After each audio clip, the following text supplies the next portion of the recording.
결혼하고 나서 자식이 달라졌어요. 예전엔 하루 한 번은 꼭 연락하던 아이가 요즘은 명절에도 겨우 안부 인사 한 통. 배우자가 생기더니 이젠 나보다 그 집 식구가 더 중요한가 봐요. 사랑은 여전한데 나는 점점 자식의 삶에서 뒷전이 되는 느낌. 말로는 괜찮다 해도 마음은 참 서운하고 씁쓸하죠. 자식이 결혼한 뒤부터 뭔가 서서히 멀어지는 느낌을 받기 시작합니다. 예전에는 어떤 일이 있어도 먼저 연락하던 아이, 하루에도 몇 번씩 이런저런 얘기를 나누던 그 자식이 이제는 무슨 일이 있어도 나보다 배우자와 먼저 상의하고 연락도 뜸하고 집에도 잘 오지 않죠. 결혼했으니 당연한 거지 하면서도 마음 한구석은 자꾸 서운하고 씁쓸해집니다. 예전처럼 나를 챙겨주지 않는 자식에게 괜히 서운한 티를 내보기도 하고 때로는 며느리 탓인가 사위 때문인가 하고 괜한 원망도 생깁니다. 그런데 가만히 보면 자식이 완전히 바뀐 건 아닙니다. 그저 인생의 중심이 부모에게서 가정으로 옮겨간 것뿐이죠. 문제는 자식이 멀어진 게 아니라 부모인 우리가 아직도 예전 관계를 붙잡고 있는 것일지도 모릅니다. 그렇다면 지금 이 거리감 속에서 우리가 명심해야 할 자식과 관계 유지를 위한 6가지 방법을 소개해 드리겠습니다. 첫 번째는 내 곁이 아닌 자기 삶을 살아가는 존재로 보기입니다. 자식이란 존재는 태어나는 순간부터 부모의 전부가 됩니다. 먹이고 재우고 아프면 밤새도록 옆을 지키고 아무것도 바라지 않고 사랑했던 그 시간들 속에서 우리 마음엔 이런 생각이 스며들었을지도 모릅니다. 이 아이는 평생 내 곁에 있겠지. 적어도 나를 잊지는 않겠지. 하지만 세월이 흐르고 자식이 결혼하고 새로운 가정을 꾸리고 나면 우리는 알게 됩니다. 그동안 너무 당연하게 여겼던 그 곁이 이젠 조금씩 멀어지고 있다는 사실을요. 전화는 뜸해지고 찾아오던 발걸음도 점점 줄어듭니다. 무슨 일이 있어도 나와 먼저 이야기하던 아이가 이젠 배우자와 먼저 상의하고 엄마 아빠는 뒷순위가 되어버린 듯한 느낌에 섭섭함이 밀려옵니다. 그러나 가만히 생각해보면 자식이 달라진 게 아니라 자식의 자리가 바뀐 것입니다. 내 품 안에서 자라던 존재가 이제는 스스로 세상을 살아가는 어른이 된 것이죠. 이건 이별이 아니라 성장의 시작입니다. 우리는 자식을 독립시키기 위해 키웠습니다. 공부하라고 등 떠밀고 자신의 길을 찾으라고 응원했던 그날들이 결국 지금의 이 거리감을 만들어낸 것입니다. 그리고 그건 성공적인 부모 역할의 결과이기도 합니다. 혹시 자식이 나와 멀어진 것 같아 외롭고 허전하다면 이렇게 생각해 보세요. 내가 그만큼 잘 키운 거구나. 내가 없더라도 자기를 책임질 수 있는 사람으로 자랐구나. 자식은 내 삶의 전부일 수 있지만 나는 자식의 삶에서 조연이 되어야 할 시간에 와 있는 것입니다. 이 역할의 전환을 인정하고 받아들이는 순간 마음이 한결 가벼워지고 자식과의 관계도 훨씬 편안해집니다. 가장 큰 사랑은 꼭 안고 있는 것이 아니라 조용히 놓아줄 줄 아는 용기에서 시작됩니다. 내 곁에서 떠나간 것이 아니라 자기 삶의 중심으로 나아간 자식에게 우리는 진심으로 축복을 보내야 합니다. 그 축복은 언젠가 다시 우리 곁으로 돌아올 따뜻한 마음이 되어 돌아올 겁니다. 두 번째는 관심 부족이 아닌 책임이 달라진 것으로 이해하기입니다. 자식이 결혼하고 나면 부모 입장에서 제일 먼저 느끼는 건 거리감입니다. 전화 횟수는 확연히 줄고 예전처럼 사소한 이야기를 털어놓지도 않습니다. 속상한 일이 있어도 예전엔 부모에게 하던 말을 이젠 배우자와 먼저 나누고 정리한 뒤에야 간단히 말하죠. 요즘 왜 연락이 없니? 엄마 생각 안 나? 이렇게 말해도 바빴어요. 애 보느라 정신없어요. 같은 답이 돌아오면 괜히 서운하고 이젠 나를 신경도 안 쓰는구나 하는 생각이 듭니다. 그런데 정말 자식이 우리를 덜 사랑하게 된 걸까요? 사실 그게 아닙니다. 사랑이 줄어든 것이 아니라 사랑을 표현하는 방식과 책임의 방향이 바뀐 것일 뿐입니다. 이제 자식은 더 이상 우리 품 안의 자식이 아닙니다. 한 사람의 배우자이자 누군가의 부모가 되었고 자기 가족을 지켜야 하는 책임 있는 어른이 되었습니다. 그 책임은 생각보다 무겁습니다. 가정을 돌보고 생계를 책임지고 때로는 말 못할 고민과 갈등을 혼자 끌어안고 살아갑니다. 이런 현실 속에서 부모를 향한 표현은 줄어들 수밖에 없습니다. 하지만 그건 관심이 없는 것이 아니라 에너지를 써야 할 대상이 바뀐 것입니다. 어쩌면 우리가 지금 느끼는 섭섭함은 예전처럼 자식이 나만 바라보지 않기 때문이 아니라 예전처럼 의지해주지 않아서일지도 모릅니다. 하지만 이것이야말로 우리가 바라던 자립한 자식의 모습 아닐까요? 예전에는 매일 전화하던 자식이 이젠 일주일에 한 번 연락을 한다면 그건 변한 것이 아니라 그만큼 스스로 감당할 수 있는 삶이 생긴 것일지도 모릅니다. 사랑은 결코 사라지지 않습니다. 다만 결혼이라는 큰 전환점을 거치며 그 사랑은 표현의 우선순위가 달라졌을 뿐입니다. 이 사실을 마음으로 받아들이면 섭섭함은 조금씩 희미해지고 자식을 향한 시선에도 따뜻한 여유가 생깁니다. 사랑이란 결국 받는 것이 아니라 이해하는 것에서 더 깊어지는 법입니다. 세 번째, 섭섭함보다 응원을 선택하는 마음입니다. 자식이 결혼하고 난 뒤 많은 부모님들은 마음속 깊은 곳에서 말 못할 외로움과 섭섭함을 느낍니다. 이젠 나보다 배우자가 더 중요한가 봐. 그토록 키웠건만 이젠 필요 없어졌나 싶어요. 이런 생각이 마음속을 맴돌며 자식에게 서운한 감정을 쌓아가곤 하지요. 하지만 곰곰이 생각해보면 그 섭섭함의 이면에는 사랑의 기대가 숨어 있습니다. 예전처럼 내게 기대주길, 아직도 나를 삶의 중심에 두길 바라는 마음 말이지요. 그런데 이제 자식은 누군가의 남편, 아내, 부모가 되었습니다. 자신만의 인생을 꾸려나가야 하고 한 가정의 가장으로서 감당해야 할 책임이 커졌습니다.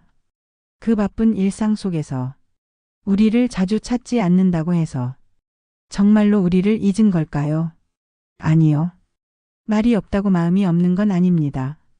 말 없이도 자식은 압니다. 부모가 자신을 위해 어떤 희생을 해왔는지, 지금도 여전히 믿고 기다려주는 존재가 누구인지, 그리고 조용히 기대하고 응원하고 있다는 것도요. 그래서 때로는 왜 이렇게 서운하게 할까 보다는 그래도 잘 살고 있어 다행이다라고 바라보는 시선이 우리 스스로를 더 따뜻하게 해줍니다. 응원은 꼭 말로만 하는 게 아닙니다. 섣부른 조언보다 묵묵히 기다려주는 태도, 가끔 건네는 짧은 안부 문자 하나, 내가 있어서 나는 든든하다는 믿음의 눈빛. 그것이 자식에게는 세상에서 가장 깊은 위로가 됩니다. 섭섭함은 마음을 닫게 하지만 응원은 관계를 열게 합니다. 오늘도 잘 살아내고 있을 자식을 떠올리며 조용히 마음속으로 이렇게 말해보세요. 잘하고 있구나. 부디 그 길 끝에서 너도 행복하길 바란다. 그 따뜻한 응원의 에너지는 언젠가 말 없는 자식의 마음을 다시 부모의 품으로 이끌게 될 것입니다. 네 번째, 간섭이 아닌 존중을 베푸는 자세. 왜 연락이 없니? 엄마 아빠 생각은 안 해? 며느리는 잘 지내니? 애는 언제 낳을 거니? 이런 말들이 나도 모르게 툭툭 튀어나옵니다. 관심이고 걱정이고 사랑의 표현이지만 자식은 그걸 간섭으로 받아들일 때가 많습니다. 우리에겐 여전히 자식이 어린아이 같고 잘 챙겨주고 싶은 마음뿐인데 자식은 어느덧 성인으로서 자기 선택을 하는 독립된 존재가 되었습니다.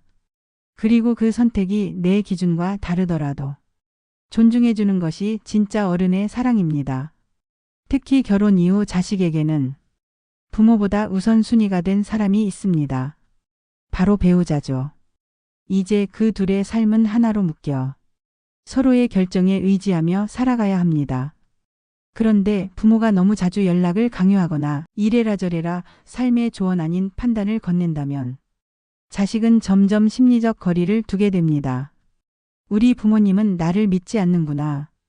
이젠 말해도 또 간섭만 하겠지. 이런 마음이 생기는 순간 진심이 닿기도 전에 벽이 생기게 되죠. 물론 부모 입장에서 가끔 서운할 수 있습니다. 연락이 너무 없을 때, 정작 힘들 땐 말도 안 하고 혼자 처리할 때 이게 가족 맞나 싶은 생각이 들기도 하죠. 그럴수록 우리는 한 걸음 물러서야 합니다. 기다릴 줄 아는 인내, 묵묵히 바라봐주는 여유, 그리고 무엇보다 자식의 선택을 신뢰해주는 태도가 필요합니다. 연락을 강요하는 대신 잘 지내는구나, 괜찮아서 다행이다 하고 마음속으로 한번 눌러 담아보세요.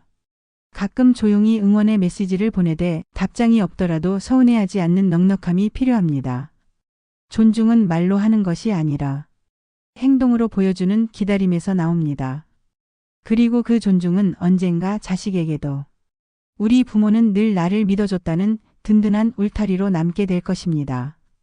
5번째는 기대보다 내 삶에 집중하는 습관입니다. 우리는 참 오랫동안 부모라는 역할로 살아왔습니다.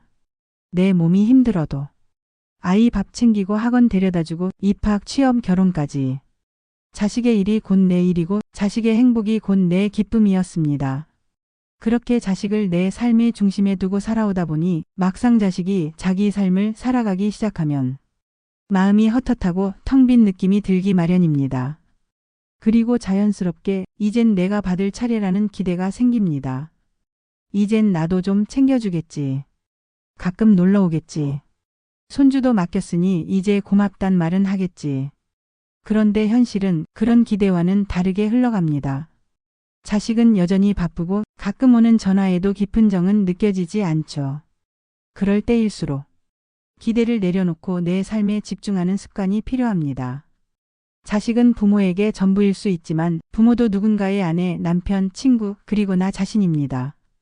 이제는 그 나를 돌보아야 할 시간입니다. 아침에 일어나 오늘은 내가 뭘 하고 싶은가를 물어보고 하루에 10분이라도 산책하거나 책을 읽고 오랜 친구에게 전화를 걸어 차 한 잔 약속을 잡아보세요. 꽃을 가꾸고 그림을 그리고 여행을 계획해도 좋습니다. 누군가의 부모가 아닌 온전히 나답게 살아보는 시간. 그 시간들이 모이면 비로소 마음의 중심이 자식에서 나로 옮겨갑니다. 그리고 그 여유와 웃음은 어느새 자식에게도 전해집니다. 우리 엄마가 우리 아버지가 요즘 참 좋아 보인다. 이제는 부담 없이 연락드릴 수 있겠구나. 이렇게 마음이 가벼워진 부모는 자식에게도 편안한 존재가 됩니다. 부모가 행복하면 자식도 자유로워집니다. 기대를 내려놓는 순간 관계는 오히려 더 가까워질 수 있습니다. 마지막 감정에 휘둘리지 않고 지혜로 다스리기입니다. 섭섭하지 않다면 거짓말이죠. 연락 한 번 없는 자식에게 마음이 안 상할 수 있나요? 맞습니다. 부모라서 참는 거지 속은 늘 복잡합니다. 말하지 않아도 서운함, 외로움, 허전함은 우리 마음을 틈만 나면 건드리고 어느 날은 괜히 눈물도 납니다. 그런 감정이 잘못된 건 아닙니다. 오히려 너무나 자연스럽고 당연한 부모의 마음입니다. 다만 중요한 건 그 감정에 끌려가지 않는 힘을 갖는 것입니다. 마음이 서운할수록 자식에게 기대고 싶고 혼자 있는 시간이 많아질수록 더 자주 연락받고 싶어집니다. 하지만 그런 감정에 휘둘리기 시작하면 관계는 점점 더 예민해지고 자식과의 거리도 오히려 더 멀어질 수 있습니다. 이럴 때 필요한 건 억지로 참는 인내가 아닙니다. 감정을 인식하고 이해하고 조용히 다스릴 수 있는 내면의 훈련과 성찰입니다. 예를 들어 내가 왜 이렇게 섭섭할까? 진짜 바라는 게 연락일까? 아니면 내 외로움 때문일까? 이렇게 스스로에게 조용히 물어보는 습관을 들여보세요. 감정을 밖으로 터뜨리기 전에 마음 안에서 한번 정리해보는 연습. 이게 바로 감정에 휘둘리지 않는 지혜입니다. 그리고 이 훈련은 나이가 들수록 더욱 중요해집니다. 왜냐하면 우리는 이제 자식이 아닌 자기 삶의 감정과도 잘 지내야 하는 시기를 살아가고 있으니까요. 서운함을 부정하지 마세요. 그건 부모로서 너무나 자연스러운 감정입니다. 하지만 그 감정을 지혜롭게 바라보고 관계의 평화를 위해 다스릴 수 있다면 당신은 지금 자식만큼이나 아름답게 성장하고 있는 중입니다. 감정은 흘러가게 두고 마음은 깊게 단단하게. 그게 나이든 부모의 가장 품위 있는 지혜입니다. 결국 자식과 멀어진 것이 아닙니다. 그저 부모와 자식의 관계가 새로운 형태로 성숙해지고 있는 과정일 뿐입니다. 이제 우리는 자식의 인생을 지켜봐주는 사람, 조언이 아니라 존재만으로도 위로가 되는 사람으로 남아야 할 시기를 살아가고 있습니다. 관계는 타이밍보다 태도에서 달라집니다. 부모가 먼저 마음을 다스리고 관계를 조율하려는 지혜를 가질 때 자식은 더 이상 부담스러운 존재가 아닌 언제든 돌아올 수 있는 마음의 집을 느끼게 됩니다. 우리가 지켜야 할 것은 자식의 삶이 아니라 자식을 향한 내 마음의 따뜻함입니다. 그 따뜻함은 말없이도 전해지고 그 따뜻함은 결국 관계를 다시 이어주는 다리가 되어줄 것입니다. 이 글이 당신의 마음에 작은 위로가 되었길 바랍니다. 혹시 주변에도 이런 고민을 가진 분이 있다면 이 글을 함께 나눠주세요. 공감이 되셨다면 구독과 좋아요로 따뜻한 응원을 보내주세요. 여러분의 클릭 하나가 우리 모두에게 지혜와 위로가 되어줍니다.